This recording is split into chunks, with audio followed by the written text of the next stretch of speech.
It's Friday, January 30th, 2015, and you're listening to SYN Boldly, the podcast, the Sign Your Name Project. I'm your host, Trey Comstock. With me this week as ever is Stephen Doss. Good morning.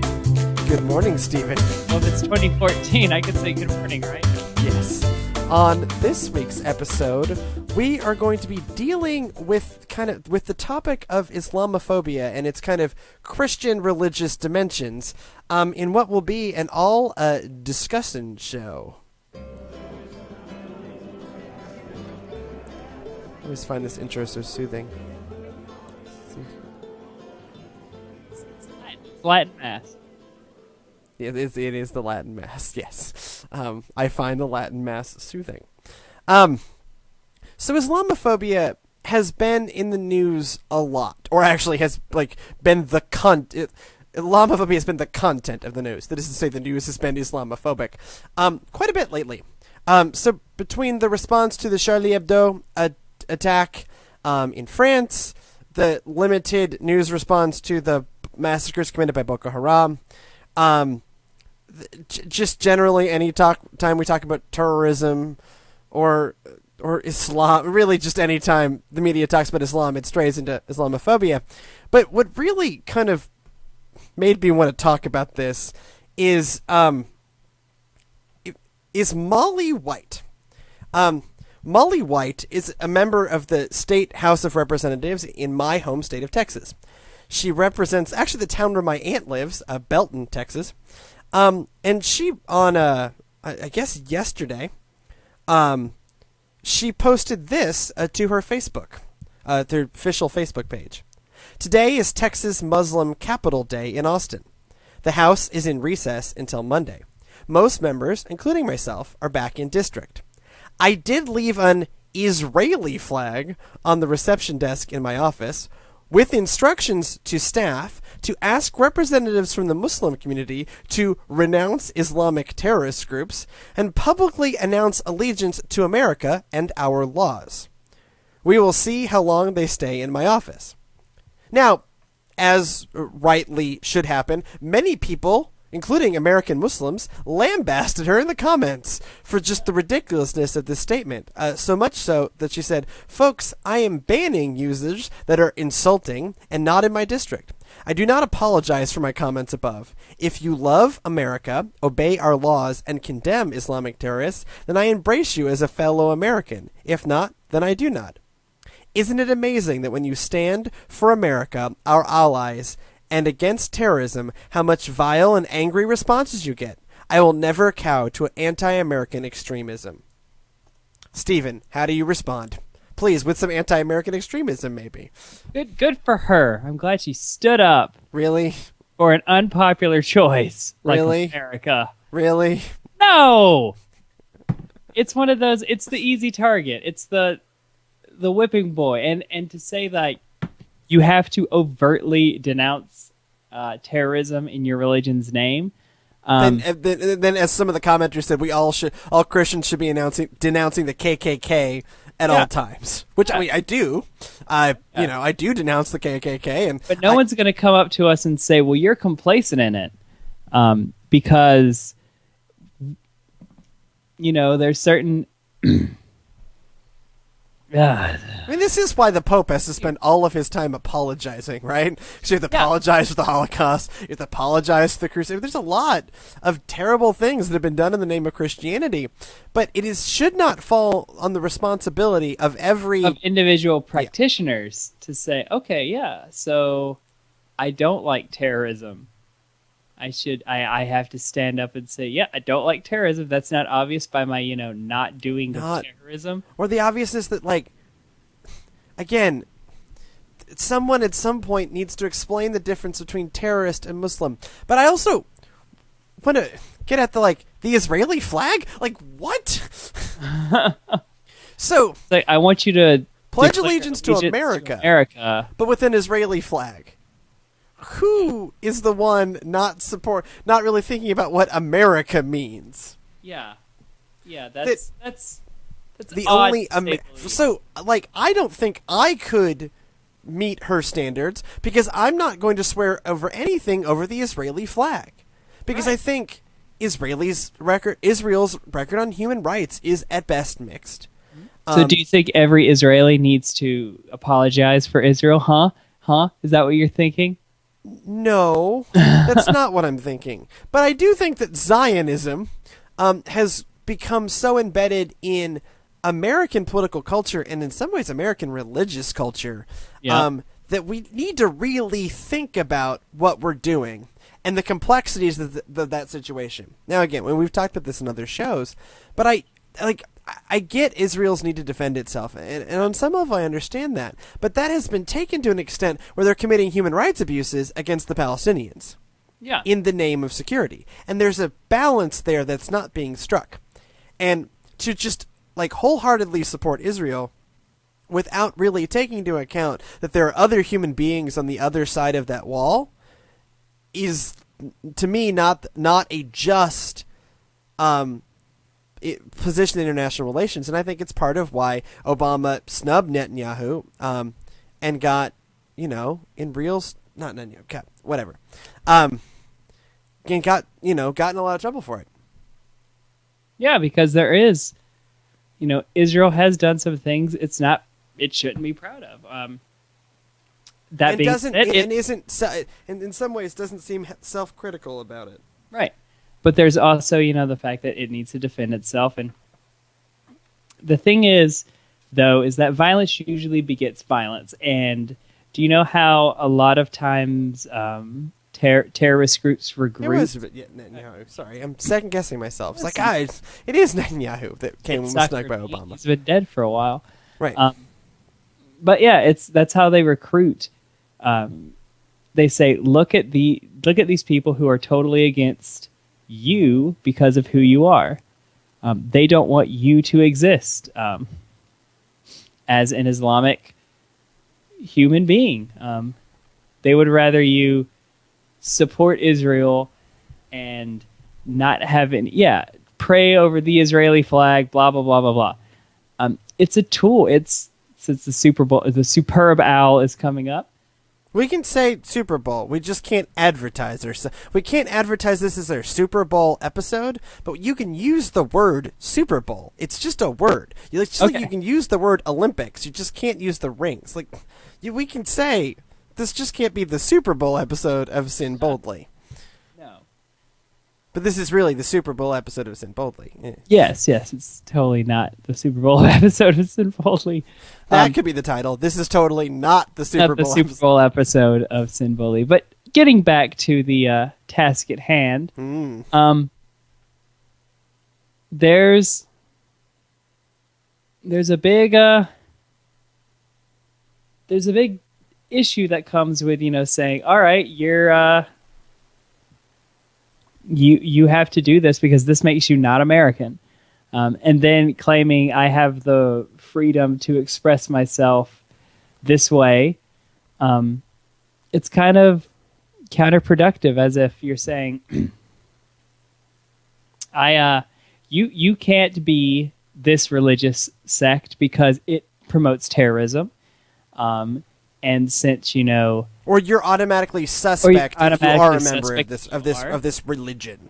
Yeah. Whereas if I'm walking down the street, no one's going to be like, "There's a racist" because he's a Christian. They may say there's a homophobic bigot, but they won't say there's a racist. And and some of us are working very hard to make that not the association. But I also get you know what? Maybe they should work hard to make the other thing not an association. Trey. Yeah, but I don't think you can require that, wrecked. Right? So I do go out of my way to be an ally to the gay community. I do. I work, I'm in the process of crafting marriage equality legislation to go at the North Georgia Annual Conference. I do we do this podcast partly because of that. But it's one thing for me to take that on as my purpose in life, because I think the Christian church has committed grave sins against LGBTQ folks. I do. Right. And I am directly associated with the branch of that church that is. Okay? Yeah. It would not be an ignorant statement to say that the United Methodist Church has committed sins against the LGBTQ folks, and I'm a United Methodist pastor. So that means I need to work to openly denounce that, right? Right. That would be different than saying all Christians everywhere are always committing crimes against LGBTQ folks, when there are whole denominations that have done wonderful work, right? The UCC, PCUSA, and some to a certain extent, the Episcopal Church of America to a certain extent. So I think members of those churches are in a different situation than I'm in. So you can't just lump everyone together. The fact that a very, very small minority of Muslims commit terrorist attacks, an incredibly small, on the lines of number of Christians who are members of the KKK, right? Right. Al-Qaeda, not a big organization.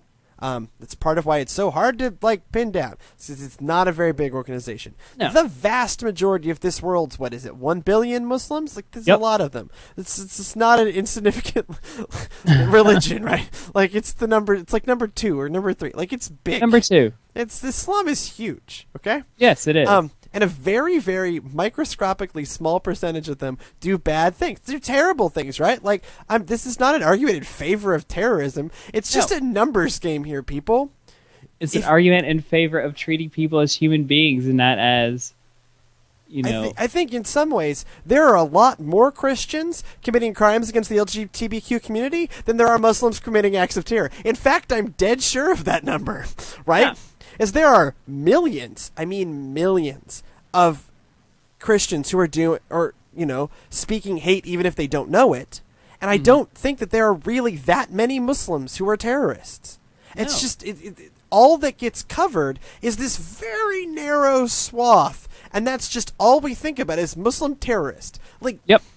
That's if you happen to be someone who adheres to this faith, you are clearly a terrorist and you hate America. That is ludicrous. There are millions of Muslims in America, right? Millions of them, who peacefully practice a faith based on the principles of peace, every day. And they were doing this before 9/11, and they've been doing this since 9/11, under much more duress, I might add. Oh, yeah. And yet they still keep going, which in some ways is the most American thing. Because here they are, a persecuted faith, and the terrorism that continues to happen is still coming from outside. That these Muslims love America so much, even though America is not loving them back. No. That they continue to talk about how Islam is peace. It would be much easier to simply start to resent this country that does terrible things. There are more Americans committing crimes against Muslims than there are Muslims committing crimes against America. Right.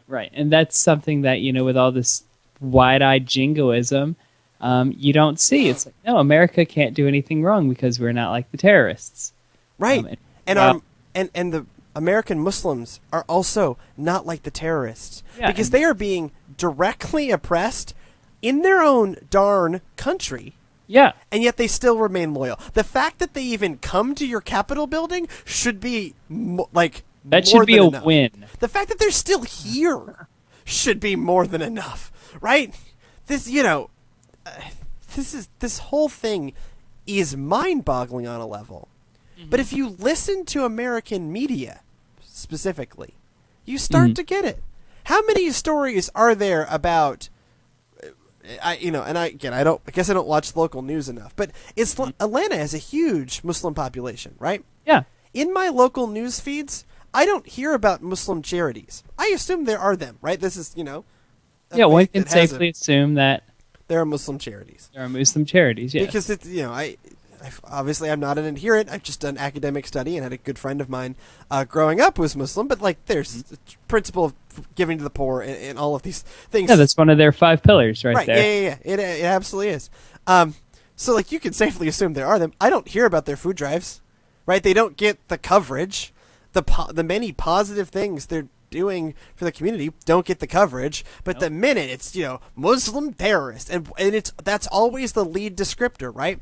Muslim terrorism or Islamic terrorism, as if it's not like Al Qaeda or ultra wasabiist or all of these Wahhabists, all of these better descriptors of what this terrorism is. It should just be extremists or anti-American. But no, it's always with the fact that they are Muslim. Yeah. I feel for them.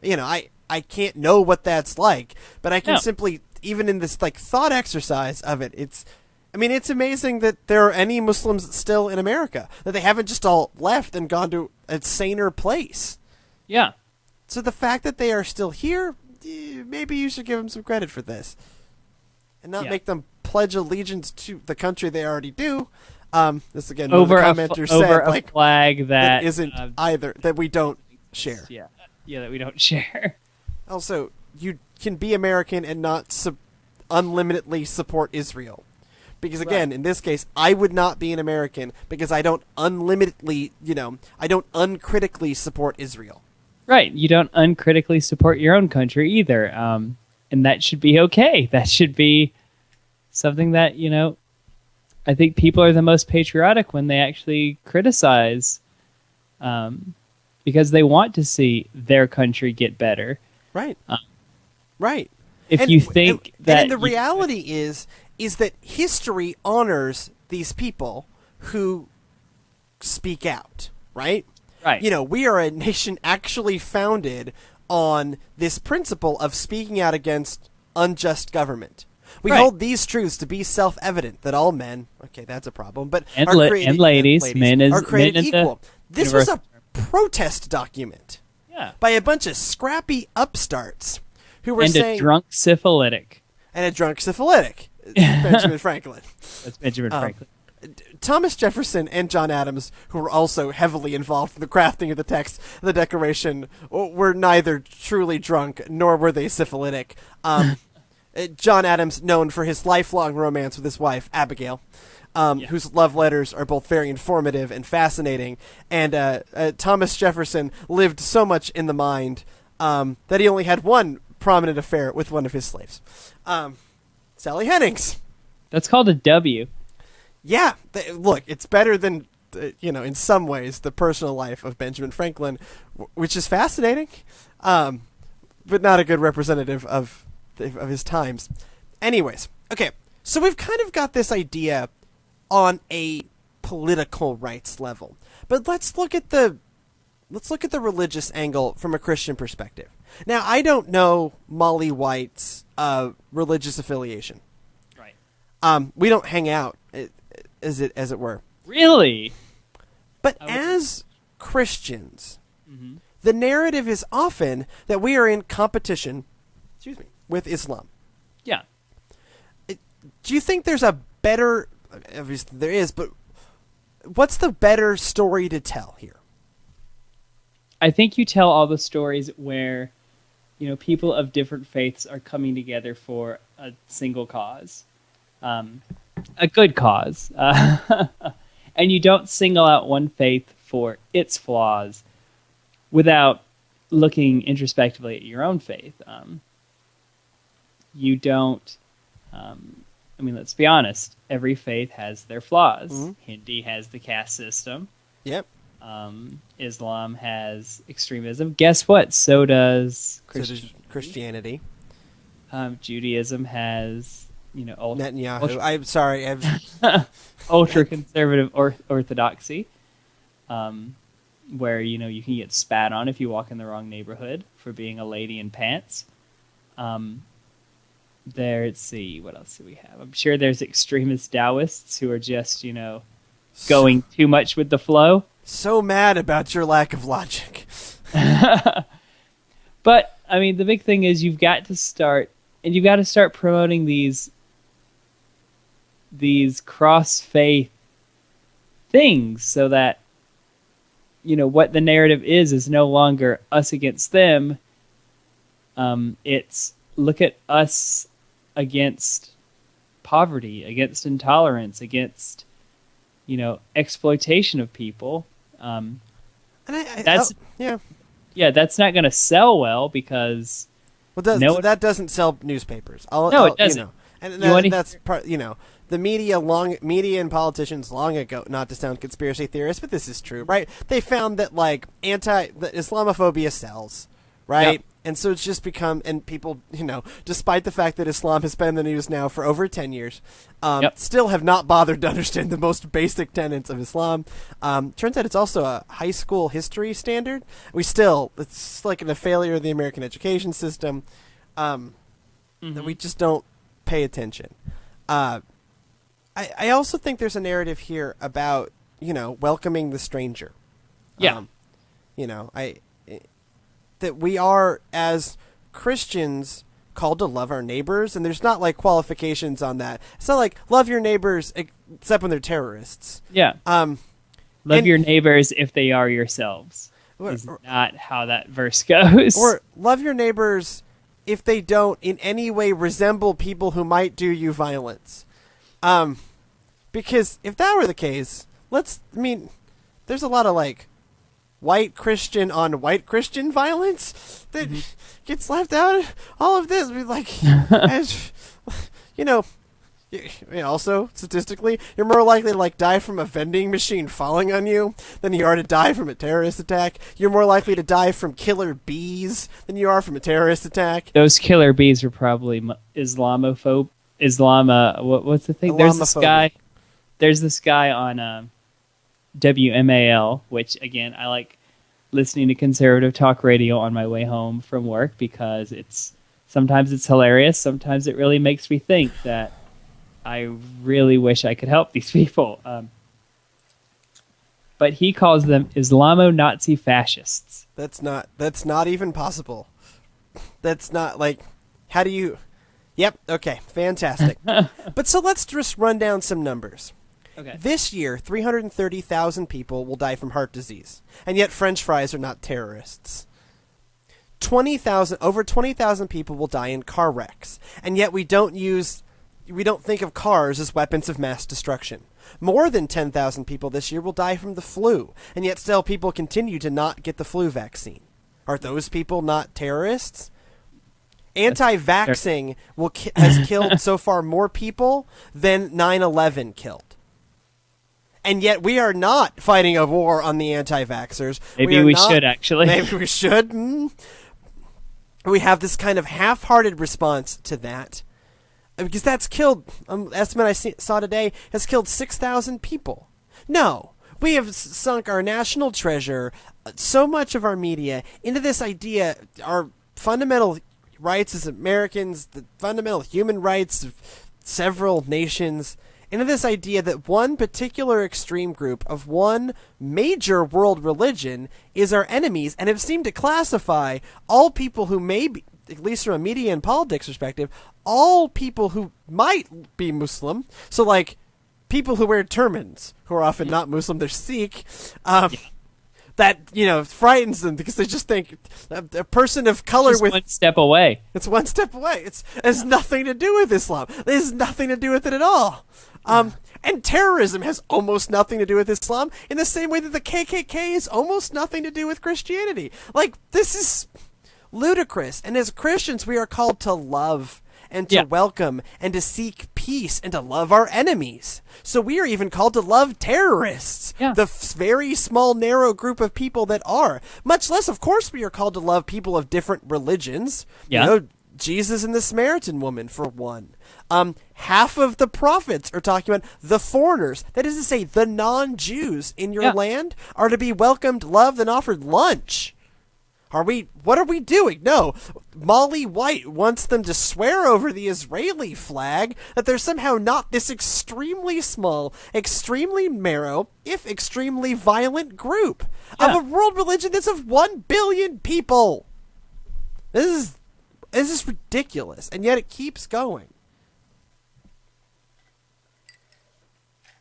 Yep. I think if I were a representative in the Texas House, what I would do is the next time it's State Capital Muslim Day, if there will be another one, I would place various books of faith on my desk, as many that would fit, and ask each person from that book of faith to place their hand on that book of faith and pray a prayer for the Muslims, for the Muslim community, for the oppression that they had suffered. and make a pledge to speak out against Islamophobia. Because to me, that seems like the most Christian thing that we could possibly do in this situation. Amen. On that note, we should probably get out of here because we're not going to get any closer to a resolution than we can get to that. Yep. Do good, be well. Yeah. If you have any feedback for us, in touch. If you agree with Molly White, be in touch. I really want to read those emails. Syn boldly at, Syn boldly at nfear.org, SYN boldly at nfear.org, yep. Facebook.com/the Sign Your Name Project, or at Syn boldly on Twitter. And go in peace to love and serve the Lord and end fear by signing your name. Good night. We resolved something. Yes. But seriously, y'all, pray. Yeah. And not over the Israeli flag. Pray for Israel. You can pray for Israel. Sure, pray for Israel. On two sides, but sure. Again, this is not like the anti-Israel cast. This is the be realistic about Israel cast. Right.